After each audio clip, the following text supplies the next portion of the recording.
चीन की सत्तारूढ़ कम्युनिस्ट पार्टी ने हफ्ते भर चलने वाले अपने कांग्रेस सत्र का आगाज किया, जिसमें राष्ट्रपति शी जिनपिंग को रिकॉर्ड तीसरी बार 5 साल के कार्यकाल के लिए समर्थन मिलने की उम्मीद है।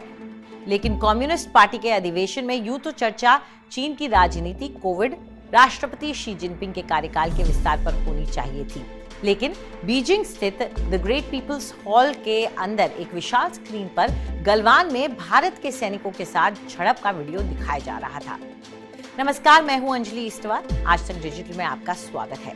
रविवार को इस मीटिंग में कम्युनिस्ट पार्टी के बड़े ओहदेदार मौजूद थे। सेना के कई कमांडर मौजूद थे। इन्हीं कमांडरों के साथ मौजूद था कमांडर की फाबाओ। कमांडर फाबाओ 15 जून 2020 को लद्दाख की गलवान घाटी में भारतीय सेना के साथ झड़प के दौरान चीन की ओर से मौजूद था।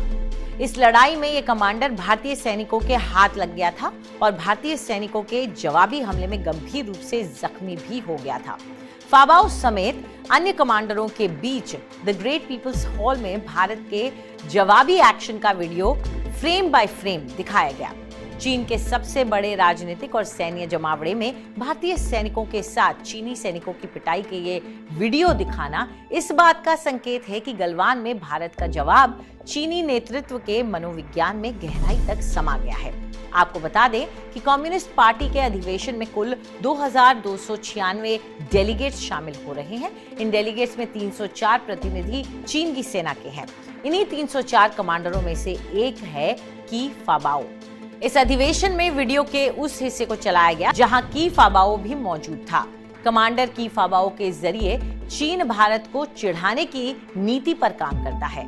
इससे पहले फरवरी में चीन ने विंटर ओलंपिक्स में इस कमांडर को ओलंपिक रैली का मशाल भी थमाया था।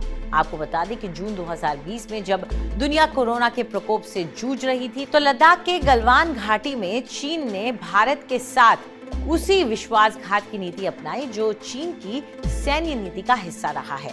15 जून को भारत की ओर से कर्नल संतोष बाबू भारतीय सैनिकों के एक दल के साथ गलवान नदी के किनारे चीन के अवैध निर्माण का निरीक्षण करने गए थे।